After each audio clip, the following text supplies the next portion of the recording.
Hello everyone, स्वागत है आपका हमारे एएस कोचिंग सेंटर में। आज हम लगभग 50 क्वेश्चन के प्रैक्टिस सेट लाए हैं। और सबसे इम्पॉर्टेंट बात, अगर आपका सब्जेक्ट होम साइंस है और आप जिस भी एग्ज़ाम की तैयारी कर रहे हैं तो ये सारी वीडियो आपके लिए बहुत ही ज़्यादा हेल्पफुल होंगे। हम होम साइंस के 50 क्वेश्चन आज करने वाले हैं।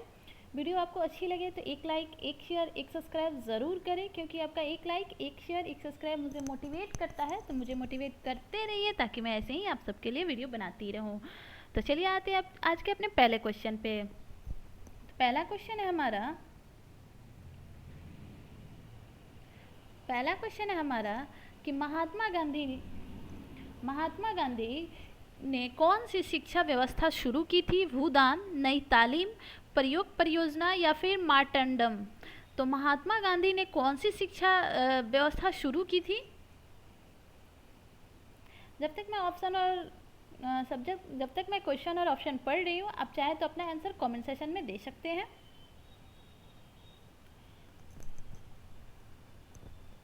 हाँ, तो महात्मा गांधी ने कौन सी शिक्षा व्यवस्था की शुरुआत की थी? तो इसके आंसर हो जाएगा ऑप्शन नंबर बी, नई तालीम। आते हैं नेक्स्ट क्वेश्चन पे। नेक्स्ट क्वेश्चन है हमारा कि एक व्यक्ति, पशु, वस्तु या पदार्थ जिससे संक्रमण मेजबान तक पहुंचता है, क्या है? संक्रमण का स्रोत है, रिजर्वायर है, मामले हैं या फिर उपरोक्त में से कोई नहीं। तो क्वेश्चन नंबर 2 का आंसर क्या होगा? एक व्यक्ति पशु, वस्तु या फिर पदार्थ जिससे कि संक्रमण मेजबान तक पहुंचता है, तो वो जाहिर सी बात है कि संक्रमण का स्रोत हुआ। ऑप्शन ए सही हो जाएगा। चलिए आते हैं नेक्स्ट क्वेश्चन पे। नेक्स्ट क्वेश्चन है हमारा कि अतिश्वसन संक्रमकों के संचरण का प्रकार है। तो क्या है? जल जनित, वायु जनित, जलवायु जनित या फिर भोजन जनित। तो क्वेश्चन नंबर 3 का आंसर क्या हो जाएगा? अतिश्वसन संक्रमणों के संचार का एक प्रकार है, तो वो क्या है? क्वेश्चन नंबर 3 का आंसर हो जाएगा ऑप्शन नंबर बी, वायु जनित। 3 का आंसर हो जाएगा वायु जनित। अतिश्वसन संक्रमणों के संचरण का प्रकार है वायु जनित। आते हैं नेक्स्ट क्वेश्चन पे। नेक्स्ट क्वेश्चन है हमारा कि कृत्रिम वायु आवागमन का प्रकार है। तो एडजस्ट वेंटिलेशन, वातानुकूलन, संतुलित वायु का आवागमन या फिर ऑप्शन डी सभी। क्वेश्चन नंबर 4, तो वातानुकूलन का अर्थ तो एसी होता है, लेकिन यहाँ पे नहीं, एग्जॉस्ट फैन, सॉरी, यहाँ पे कृत्रिम वायु पूछ रहा है ना। हाँ, कृत्रिम वायु, एग्जॉस्ट फैन, वातानुकूलन, ये दोनों होंगे। तो इन दोनों के साथ हमें संतुलित वायु आवागमन ये भी होंगे। ऑप्शन नंबर डी सही हो जाएगा, सभी। चलिए आते हैं नेक्स्ट क्वेश्चन पे।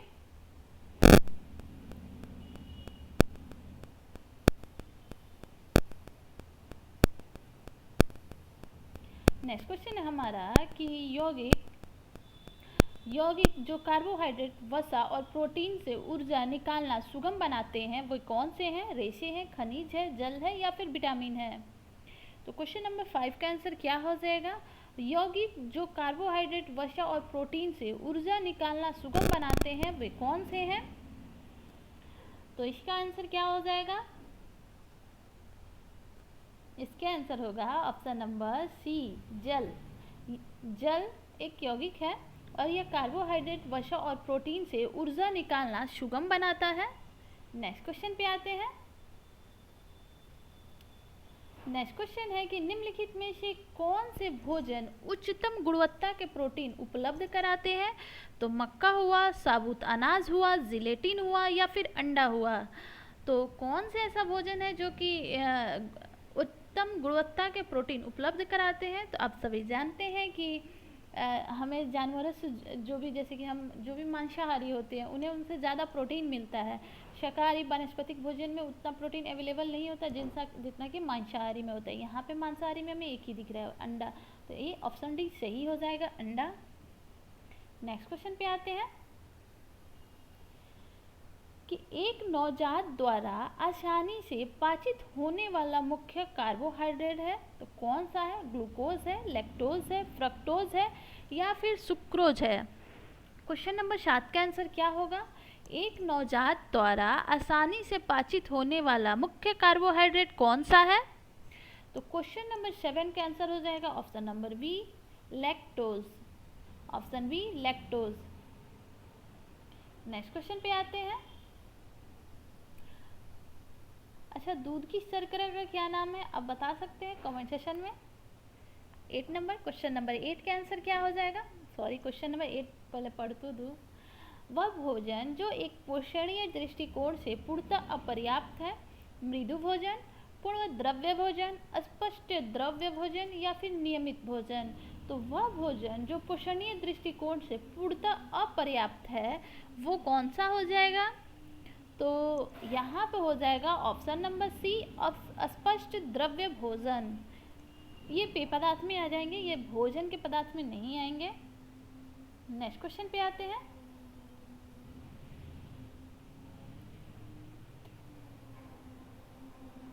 नेक्स्ट क्वेश्चन है हमारा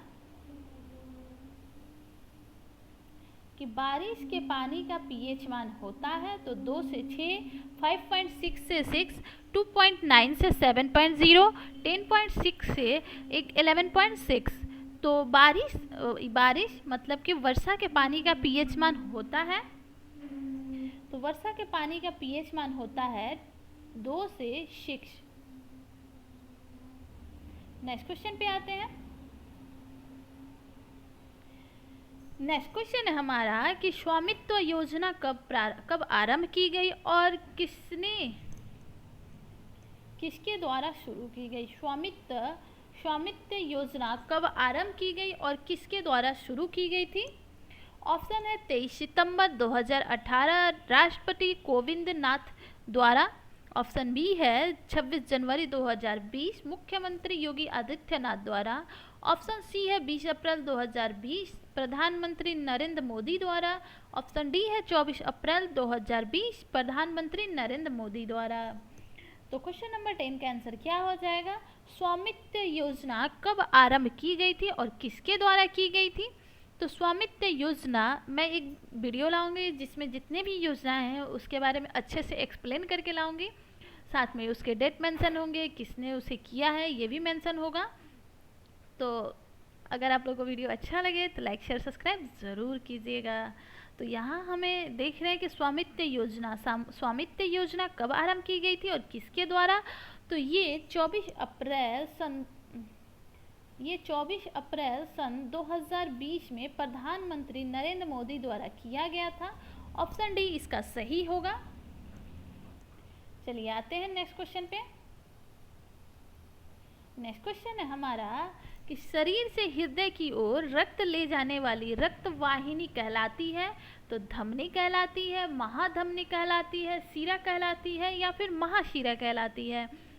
तो ऐसे दो क्वेश्चन बनते हैं, एक होता है शरीर से हृदय की ओर और एक होता है हृदय से शरीर की ओर। तो यहाँ पूछ रहा है शरीर से हृदय की ओर, तो इस पॉइंट को हम थोड़ा ध्यान देंगे। अक्सर क्या होता है एग्जाम में पूछ देता है, थोड़ा उलट फिर के क्वेश्चन पूछता है और हम वहीं जाके मिस्टेक कर देते हैं। तो शरीर से हृदय की ओर रक्त ले जाने वाली रक्त वाहिनी कहलाती है। क्वेश्चन नंबर 11 का आंसर क्या हो जाएगा? धमनी, महाधमनी, शिरा या फिर महाशिरा।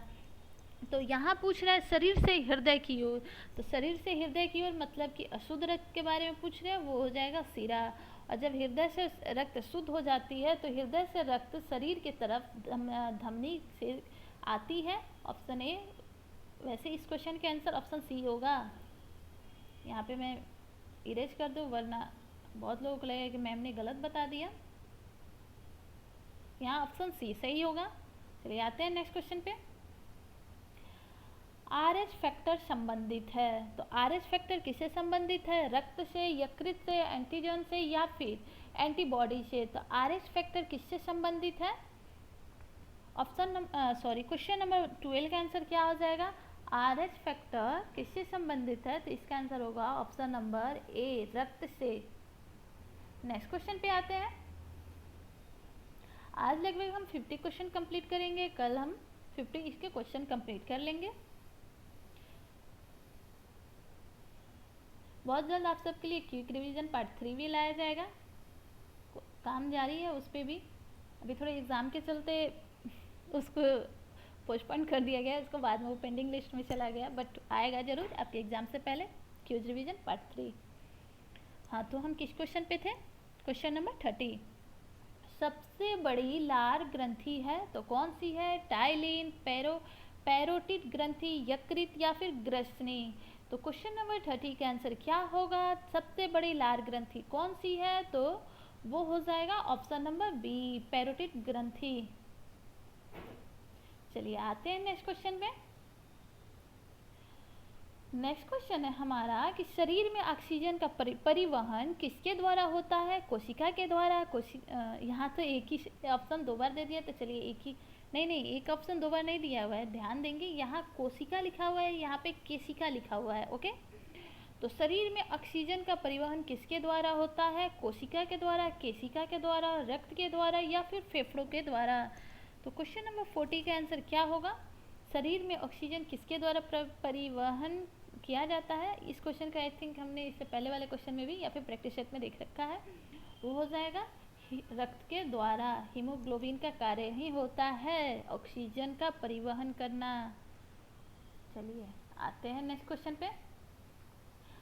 50 नंबर क्वेश्चन है कि प्रति 100 ग्राम कार्बोहाइड्रेट में थायमिन आवश्यक मात्रा में होती है तो 0.9 मिलीग्राम, 0.4 मिलीग्राम, 0.2 मिलीग्राम या फिर 0.8 मिलीग्राम?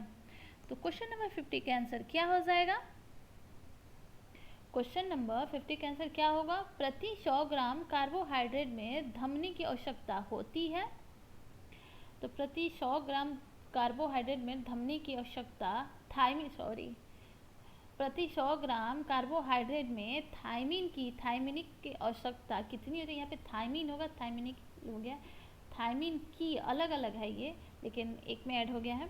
तो प्रति 100 ग्राम कार्बोहाइड्रेट में थायमिन की आवश्यकता कितनी होती है? तो ऑप्शन नंबर डी 0.8 मिलीग्राम। बहुत जल्द एक ऐसा सेशन चालू करने पे विचार किया जा रहा है। एक्चुअली मैं सोच रही हूँ कि कुछ ऐसा सेशन लाओ, जैसे आप में से बहुत सारे लोग कहते हैं कि मैम कि कुछ क्वेश्चन को एक्सप्लेन कीजिए, तो उसके लिए मैं एक अलग वीडियो बनाने की सोच रही हूँ कि जिसमें से 5 या 10 क्वेश्चन होंगे, बस उससे रिलेटेड आपको सारे चीज़ बताए जाएंगे।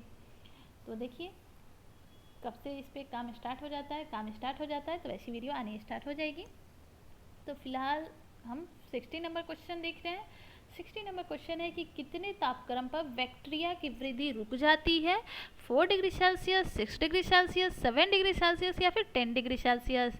तो कितने तापक्रम पे बैक्टीरिया की वृद्धि रुक जाती है?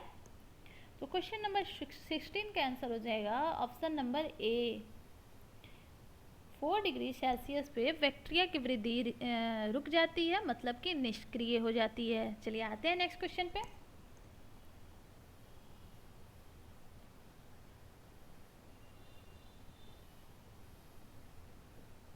नेक्स्ट क्वेश्चन है हमारा कि CFTRI द्वारा विकसित आहार है तो कौन सा है? ऑप्शन ए है मातर युक्त भोज्य पदार्थ, बी है बाल आहार, सी है भारतीय बहुउद्देशीय भोज्य पदार्थ, डी है उपरोक्त सभी। तो क्वेश्चन नंबर 70 का आंसर क्या हो जाएगा? तो इसके आंसर होगा ऑप्शन नंबर डी, उपरोक्त सभी।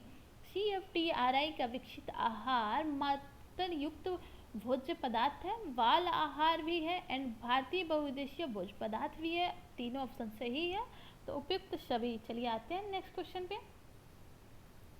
नेक्स्ट क्वेश्चन है हमारा कि एस्टिएप्सिन एंजाइम क्रिया करती है तो प्रोटीन पे, स्टार्च पे, वसा पे या फिर लौंड पे? तो एस्टिएप्सिन एंजाइम क्रिया करती है, तो एस्टिएप्सिन एंजाइम क्रिया करती है। क्वेश्चन नंबर 18 का आंसर क्या होगा? किस पे क्रिया करती है? इसका आंसर हो जाएगा ऑप्शन नंबर सी, वसा पर। चलिए आते हैं नेक्स्ट क्वेश्चन पे। नेक्स्ट क्वेश्चन है हमारा कि किस हार्मोन के स्राव से प्लेसेंटा का निष्कासन होता है? किस हार्मोन के स्राव से प्लेसेंटा का निष्कासन होता है? ऑक्सीटोसिन, रिलैक्सिन, थार्टीशन या फिर बी एंड सी दोनों। तो क्वेश्चन नंबर 90 का आंसर क्या होगा? किस हार्मोन के स्राव से प्लेसेंटा का निष्कासन होता है? तो इसका आंसर हो जाएगा option number B, relaxin hormone. Next question पे आते हैं।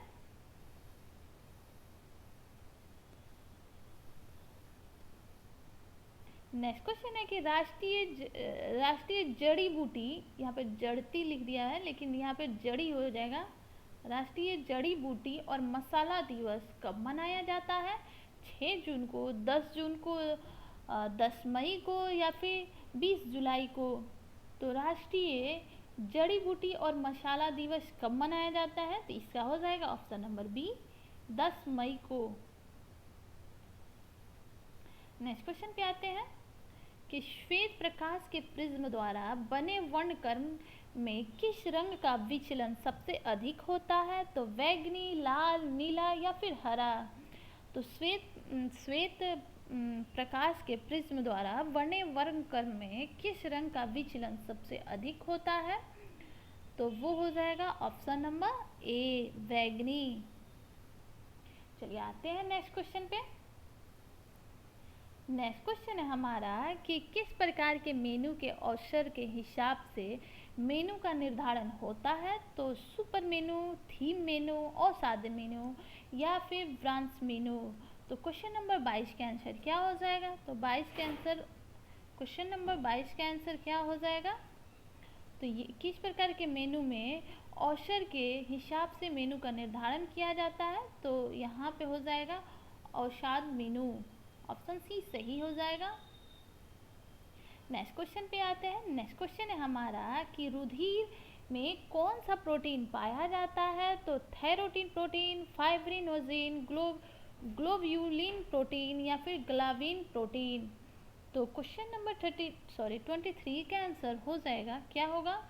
रुधिर में कौन सी प्रोटीन पाई जाती है? तो जाहिर सी बात है कि हम अक्सर पढ़ते हैं ना, हिम प्लस ग्लोबिन, हीमोग्लोबिन। तो ग्लोबिन क्या है? तो प्रोटीन है। हीम किसको बोलते हैं? तो आयरन को बोलते हैं। चलिए आते हैं नेक्स्ट क्वेश्चन पे।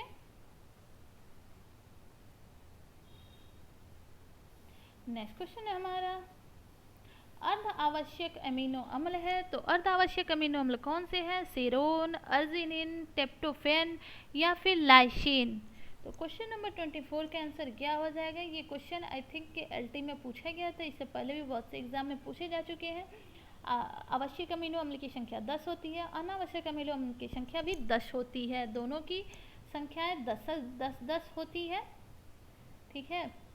लेकिन अर्ध आवश्यक अमीनो जो होते हैं, तो ये जो 10 आवश्यक अमीनो अम्ल है, इसमें से जो 8 होते हैं वो वयस्कों के लिए होते हैं, और ये जो दो होते हैं ये बच्चों के लिए इम्पॉर्टेंट होते हैं, और इन्हें ही अर्ध आवश्यक अमीनो अम्ल कहते हैं। तो यहाँ पे एक दिया गया है अर्जिनिन और दूसरा होता है हिस्टीडीन। तो हिस्टीडीन और अर्जिनिन दोनों ही अर्ध आवश्यक अमीनो अम्ल के अंतर्गत आते हैं।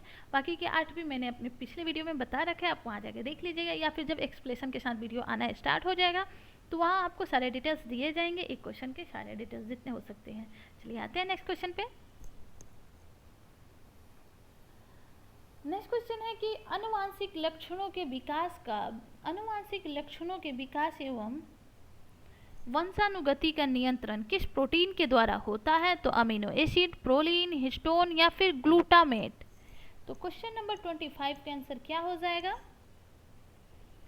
क्वेश्चन नंबर 25 का आंसर क्या हो जाएगा? आनुवांशिक लक्षणों के विकास एवं वंशानुगति का नियंत्रण किस प्रोटीन के द्वारा होता है? तो वो हो जाएगा histone, option C histone. Next question पे आते हैं। नेक्स्ट क्वेश्चन है हमारा 26 नंबर कि गुणवत्ता के आधार पे कौन से प्रोटीन द्वारा शरीर में वृद्धि विकास संबंधित कार्य नहीं, परंतु शारीरिक वजन में किसी भी प्रकार का अंतर नहीं होता है? तो कौन है? पूर्ण प्रोटीन, आंशिक प्रोटीन, अपूर्ण प्रोटीन या फिर सरल प्रोटीन? तो क्वेश्चन नंबर 26 का आंसर क्या हो जाएगा? क्वेश्चन नंबर 26 का आंसर क्या हो जाएगा? इसका हो जाएगा ऑप्शन नंबर बी, आंशिक प्रोटीन। गुणवत्ता के आधार पे आंशिक प्रोटीन द्वारा शरीर में वृद्धि विकास संबंधित कार्य नहीं, परंतु शारीरिक वजन में किसी भी प्रकार का अंतर नहीं आता है, ये आंशिक प्रोटीन के कारण होता है। चलिए आते हैं नेक्स्ट क्वेश्चन पे। नेक्स्ट क्वेश्चन है हमारा कि अधिकांश किडनी प्रभावित होती है और यूरिक एसिड बढ़ जाता है। तो अधिकांशतः किडनी प्रभावित होती है और यूरिक एसिड बढ़ जाता है, तो ये किसके कारण होता है? यहाँ पे अधिकांशतः है या फिर अधिक से होता है? यहाँ पे आप अधिकांशतः समझ लीजिएगा, मैं लिखूंगी तो थोड़ा ज़्यादा एक ही हो जाएगा। चलिए ऑप्शन पढ़ते हैं। ऑप्शन ए वसा, कार्बोहाइड्रेट, प्रोटीन, बी एंड सी दोनों। तो क्वेश्चन नंबर 27 का आंसर क्या हो जाएगा? क्वेश्चन नंबर 27 का आंसर क्या हो जाएगा कि किसकी अधिकता से। हाँ चलिए, किसकी अधिकता से, यहाँ पे से को अलग कर दीजिएगा। तो प्रोटीन की अधिकता से किडनी प्रभावित होती है और यूरिक एसिड भी बढ़ जाता है। ऑप्शन नंबर सी सही हो जाएगा।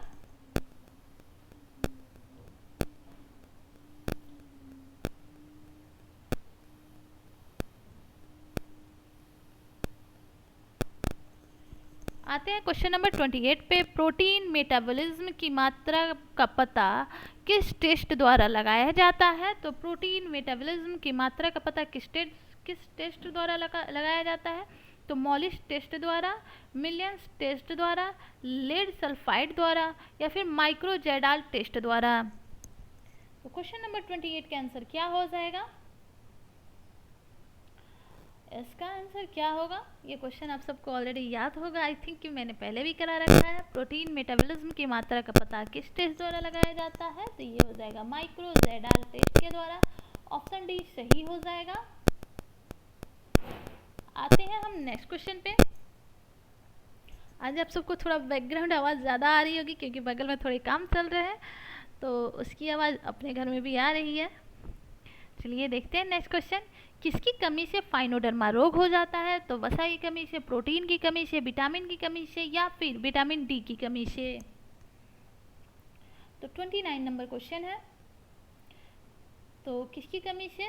ये क्वेश्चन शायद 2021 में आया था ना, टीजीटी में शायद में आया था, मैंने देखा है, पीडीएफ देखा है।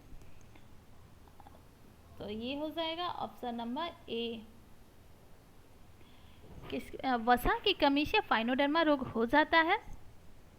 अच्छा, प्रोटीन की कमी से कौन सी बीमारी होती है? सूखा रोग, क्वाशियोरकर या फिर क्या? और प्रोटीन और ऊर्जा की कमी से कौन सी बीमारी होती है? सूखा रोग, क्वाशियोरकर, इन दोनों में, यही दोनों ऑप्शन है। आप इनमें से कोई एक सेलेक्ट करके कमेंट सेक्शन में बता दीजिएगा। और किसी भी क्वेश्चन में अगर डाउट हो तो कमेंट सेक्शन में बेझिझक पूछिए। आप वहाँ नहीं पूछ पा रहे हैं तो मेरे टेलीग्राम चैनल पे या फिर मेरे पास मेरे टेलीग्राम लिंक है, आप डिस्क्रिप्शन में दिया हुआ, वहाँ आप मैसेज करके क्वेश्चन पूछ सकते हैं कि इस क्वेश्चन पे डाउट है, इसका आंसर ये वगैरह वगैरह, मैं वहाँ क्लियर कर दूँगी। ओके, चलिए आते हैं, ये मिलान करने वाला है। Question number 30। यहाँ पे हमें सूची 1 को सूची 2 से मिलाना है। सूची 1 को सूची 2 से मिलाना है।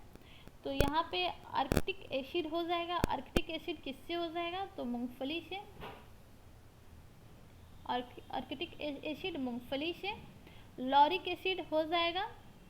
लॉरिक एसिड गोले के तेल से। गोले के तेल मतलब कि जो नारियल का गोला आता है ना, वही गोला, तो गोले के तेल से। और कैपिक एसिड का हो जाएगा ताड़ के तेल से। एंड ब्यूट्रिक एसिड हो जाएगा मक्खन का स्वाद। तो यहाँ हमारा ऑप्शन सही हो जाएगा ऑप्शन बी। ए का पहला, बी का दूसरा, सी का चौथा एंड डी का तीसरा। ऑप्शन बी सही होगा। आर्किटिक एसिड मूंगफली का तेल एवं चर्बी।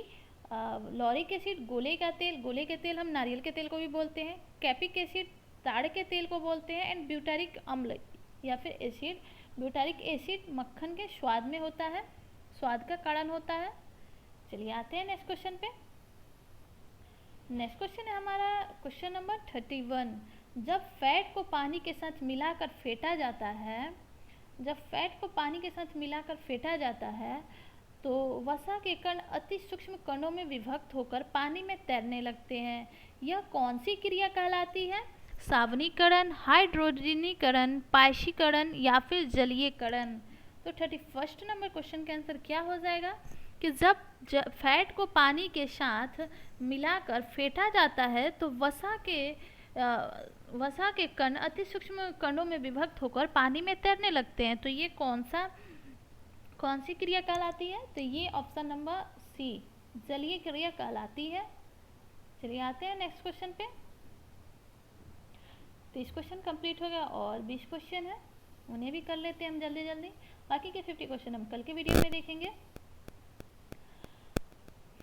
तो फ्री फैटी एसिड के मात्रा जानने के लिए कौन सा टेस्ट किया जाता है? तो फ्री फैटी एसिड की मात्रा जानने के लिए कौन सा टेस्ट किया जाता है? Acid value, iodine value, protein value या फिर विटामिन वैल्यू? तो कौन सा टेस्ट किया जाता है? क्वेश्चन नंबर 32 का आंसर क्या होगा?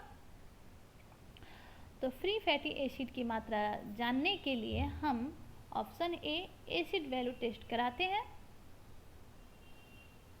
नेक्स्ट क्वेश्चन है कि नेप्थोक्यूनिन रिंग किस विटामिन में पाई जाती है? Vitamin B2, vitamin B2, vitamin D and vitamin के एंड विटामिन ए। तो क्वेश्चन नंबर 33 का आंसर क्या हो जाएगा कि नेप्थोक्यूनिन रिंग किस विटामिन में पाया जाता है? तो इसका हो जाएगा ऑप्शन नंबर सी विटामिन के में। 33 का आंसर हो जाएगा ऑप्शन नंबर सी विटामिन के में। आते हैं नेक्स्ट क्वेश्चन पे। सड़ी गली मछलियों में कौन सा विटामिन पाया जाता है? तो vitamin K1, vitamin K2, vitamin D and vitamin A.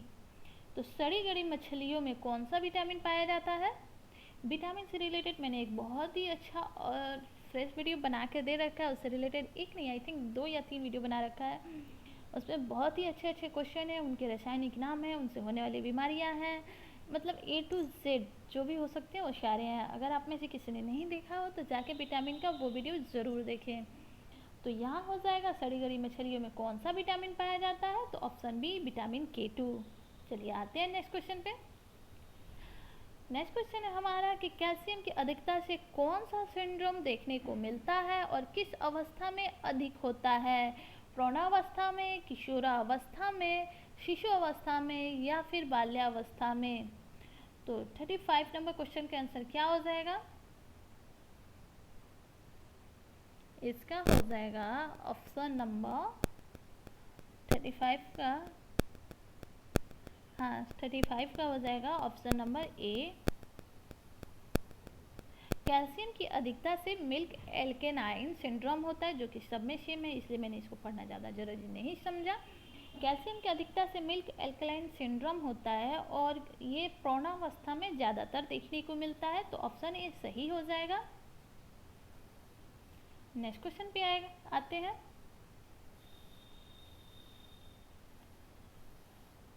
कौन सा लवण रक्त जमने में सहयोगी होता है? तो वो है लोहा, कैल्शियम, आयोडीन या फिर फास्फोरस।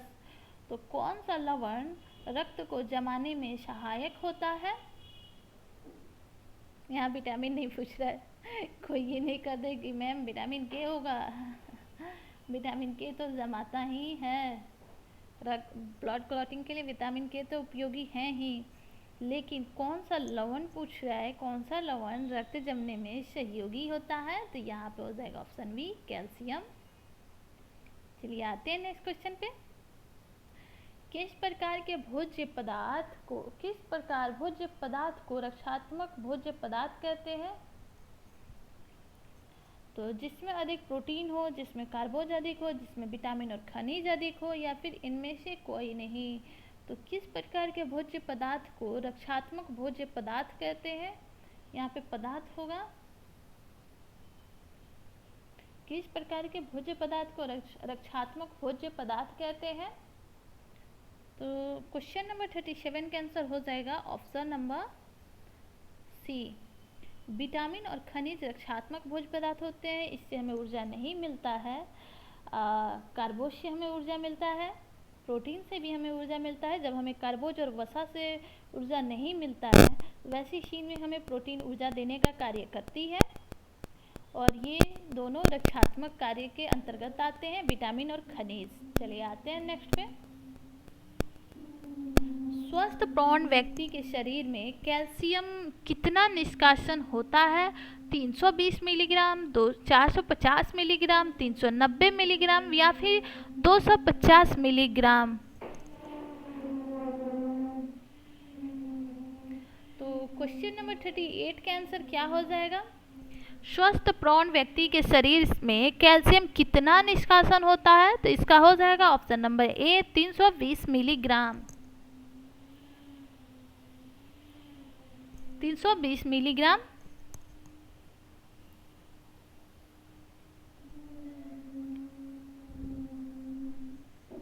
डीकैल्सिफिकेशन प्रोसेस है, तो कैल्शियम का जुड़ना, कैल्शियम का हटना, कैल्शियम का रक्त में मिलना या फिर कैल्शियम का थक्का बनाने में मदद करना।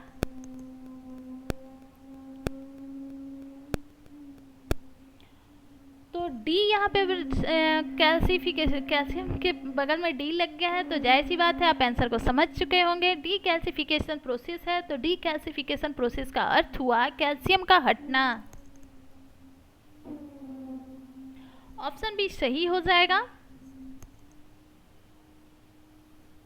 आते हैं हम नेक्स्ट क्वेश्चन पे। अब क्वेश्चन में से ज़्यादा बचे नहीं हैं, खत्म हुआ है, बैकग्राउंड साउंड ज़्यादा होते जा रहा है। तो टिटेनी के लक्षण है, तो हाथ पैर की पेशियों में दर्द, जीभ पर छालों का होना, त्वचा का लाल होना एंड उपयुक्त छवि। तो टिटेनी के लक्षण क्या होते हैं? तो त्वचा का लाल होना ये तो होगा नहीं, जीभ पर छाले का होना ये भी नहीं हो सकता, और ये दोनों नहीं होंगे तो उपयुक्त छवि तो होगा ही नहीं। तो ऑप्शन नंबर ए इसका सही होगा, हाथ पैर की पेशियों में दर्द। ऑप्शन ए सही हो जाएगा।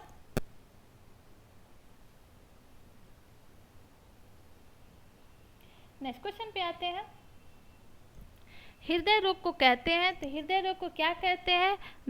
धनाई रोग या फिर संपन्न रोग, गरीबों का रोग, धनाई रोग या फिर विपन्न रोग या फिर विश्वव्यापी रोग। तो हृदय रोग को और किस नाम से हम जानते हैं? तो हृदय रोग को हम धनाई रोग या फिर संपन्नता का रोग कहते हैं। ऑप्शन ए इसका सही हो जाएगा। चलिए आते हैं नेक्स्ट क्वेश्चन पे। एक गर्भवती महिला को प्रतिदिन कितने आयरन की आवश्यकता होती है?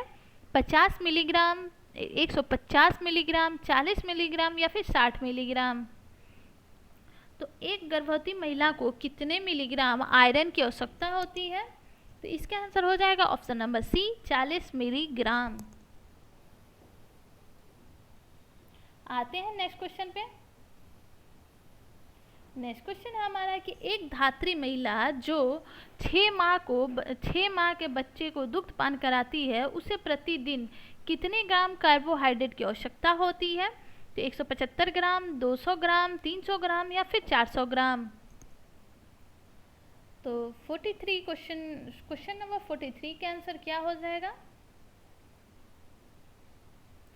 तो एक धात्री महिला जो 6 माह के बच्चे को दुग्धपान करा रही है, उसे प्रतिदिन कितने ग्राम कार्बोहाइड्रेट की आवश्यकता होगी? तो इसका आंसर हो जाएगा option number B 200 gram carbohydrate की आवश्यकता होगी। चलिए आते हैं नेक्स्ट क्वेश्चन पे।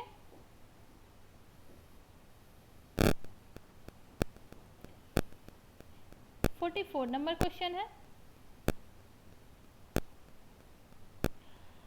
कि एक धात्री महिला जो 7 से 12 माह के बच्चे को दुग्धपान कराती है, उसे प्रतिदिन कितने ग्राम कैल्शियम और कार्बोहाइड्रेट की आवश्यकता होगी? तो 1200 mg कार्बोहाइड्रेट और 400 mg कैल्शियम की। 1200 mg कार्बोहाइड्रेट और 400 mg कैल्शियम की, या फिर 1200 mg कैल्शियम और 200 mg कार्बोहाइड्रेट की, या फिर 1200 mg कैल्शियम और 400 mg कार्बोहाइड्रेट की, या फिर 1200 mg कार्बोहाइड्रेट और 200 mg कैल्शियम की। तो क्वेश्चन नंबर 44 का आंसर क्या हो जाएगा? इसका आंसर हो जाएगा option number B 1200 mg calcium और 200 mg कार्बोहाइड्रेट की। एक धात्री महिला जो 7 से 12 माह के बच्चे को दुग्धपान कराती है उसे प्रतिदिन 1200 mg कैल्शियम और 200 mg कार्बोहाइड्रेट की आवश्यकता होती है। आते हैं हम नेक्स्ट क्वेश्चन पे। नेक्स्ट क्वेश्चन है हमारा कि एक गर्भवती महिला को प्रतिदिन आयोडीन की कितनी आवश्यकता होती है। तो 250 यूजी, 200 यूजी, 300 यूजी या फिर 100 यूजी, तो कितने होती है। क्वेश्चन नंबर 45 का आंसर क्या होगा। एक गर्भवती महिला को आयोडीन की कितनी आवश्यकता होती है प्रतिदिन, तो ये हो जाएगा option A 250 U G. Next question पे आते हैं। कैल्शियम और फास्फोरस का अनुपात होता है 1:2, 1:4, 1:10 या फिर 1:1। तो क्वेश्चन नंबर 46 का आंसर क्या होगा। क्वेश्चन नंबर 46 का आंसर क्या होगा। कैल्शियम और फास्फोरस का अनुपात होता है तो कितना होता है, तो ये हो जाएगा option number D 1:1। Next question पे आते हैं। एक अधिक क्रियाशील पुरुष और महिला का वजन कितना होना चाहिए, तो 65 और 55, 65 और 50, 60 एवं 45 या फिर 60 और 55। तो क्वेश्चन नंबर 47 का आंसर क्या होगा कि एक अधिक क्रियाशील पुरुष और अधिक क्रियाशील महिला का वजन कितना होना चाहिए, तो यहाँ पे ऑप्शन ए सही हो जाएगा। आरडीए 2020 के अकॉर्डिंग पुरुष का 65 एंड महिला का 55 होना चाहिए, और आरडीए 2010 के अनुसार पुरुष का 60 एंड महिला का 50 होना चाहिए। ये आरडीए 2010 के अनुसार है और ये 2020 के अनुसार है। हमारे क्वेश्चन का आंसर हो जाएगा ऑप्शन नंबर ए 65 और 55, पुरुष 65 और महिला 55। आते हैं नेक्स्ट क्वेश्चन पे।